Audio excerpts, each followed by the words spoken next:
আছো আজকের ভিডিওটিতে ব্যাড সাইড বা প্রবলেম সম্পর্কিত কম্পোজিশন লেখার ম্যাজিক ফরম্যাট নিয়ে আলোচনা করব। পরবর্তী ভিডিওগুলোতে গুড সাইড, সায়েন্স এবং জার্নি সম্পর্কিত কম্পোজিশনের ক্লাস হবে। আমাদের পরীক্ষায় আসা যে কোনো কম্পোজিশনই এই 4টি কম্পোজিশনের নিয়মের মধ্যেই পড়বে। So don't worry. তোমাদের মধ্যে অনেকেই পছন্দ করো না কিংবা ইংরেজি মুখস্থ রাখতে পারো না, ফলে অনেকগুলো প্যারাগ্রাফ, ডায়লগ কিংবা যে কোনো রাইটিং পার্ট মনে রাখতে সমস্যা হয়। আর এই সমস্যাগুলো দূর করার জন্য এই চ্যানেলের ফ্রি হ্যান্ড রাইটিংয়ের উপর অনেকগুলো ভিডিও আপলোড করা হয়েছে। তোমরা ভিডিওগুলো দেখে অন্যদের থেকে নিজেকে এগিয়ে রাখতে পারো।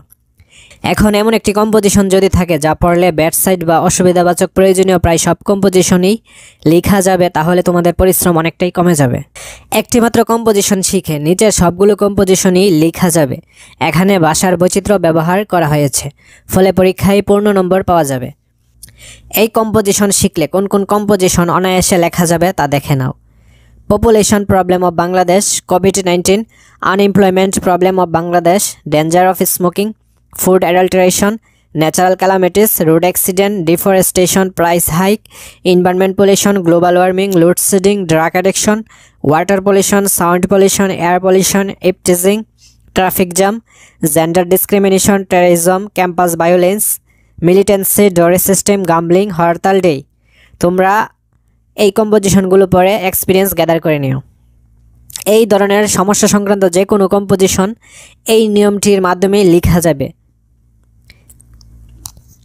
এখন আমরা ব্যাড সাইড বা problem type format of composition কীভাবে লিখতে হয় সেই সম্পর্কে বিস্তারিত জানব। ভিডিওটি না টেনে সম্পূর্ণ অংশটুকু দেখুন, তা না হলে গুরুত্বপূর্ণ টিপস অ্যান্ড ট্রিক্স মিস হতে পারে।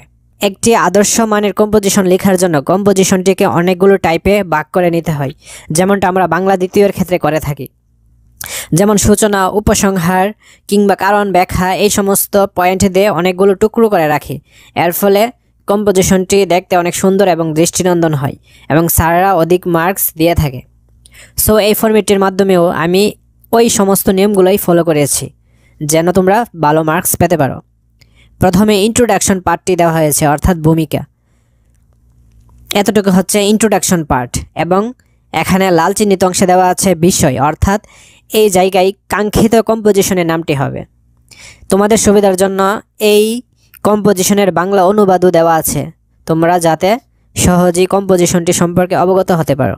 তারপর কারণ, এখানে কাঙ্ক্ষিত কম্পোজিশনটির কারণ ব্যাখ্যা করা আছে, অর্থাৎ এই কম্পোজিশনের ওয়ার্ডগুলো এমনভাবে লেখা আছে যেন পরীক্ষায় ফুল মার্কস পাওয়া যায়, অর্থাৎ স্ট্যান্ডার্ড লেভেলের, যে ওয়ার্ডগুলো না লিখলেই নয়।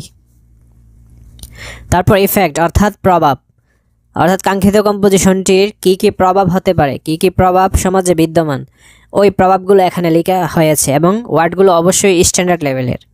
So don't worry. Then remedy, অর্থাৎ প্রতিকার। সমস্ত প্রবলেম টাইপের কম্পোজিশনেরই প্রতিকার থাকতে হয়। সো এই ক্ষেত্রে আমার এই ফরম্যাটে এই কম্পোজিশনটির ক্ষেত্রেও প্রতিকার অংশটুকু একটি প্যারাই দেওয়া আছে এবং এই ওয়ার্ডগুলো অবশ্যই স্ট্যান্ডার্ড লেভেলের লেখা। সবশেষে কনক্লিউশন, অর্থাৎ উপসংহার দেওয়া আছে এবং এই কম্পোজিশনের বাংলা অনুবাদও করা আছে যেন তোমরা সহজেই কম্পোজিশনটি সম্পর্কে অবগত থাকতে পারো। সো তোমরা প্রচুর প্র্যাকটিস করবে এবং প্র্যাকটিসের মাধ্যমে এই কম্পোজিশনটিকে আয়ত্ত করে নেবে। পরীক্ষায় আসা যে কোনো কম্পোজিশনই যেন এই কম্পোজিশনটি দিয়ে লিখতে পারো। এর ফলে আমার ভিডিওটি তৈরি করা সার্থক হবে। তোমরা যারা ভিডিওটি দেখেছো তারা বন্ধুদেরকে ভিডিওটি শেয়ার করে দিও। লাইক, কমেন্ট, সাবস্ক্রাইব এবং বেল বাটনটি অন করে অবশ্যই রাখবে। পরবর্তী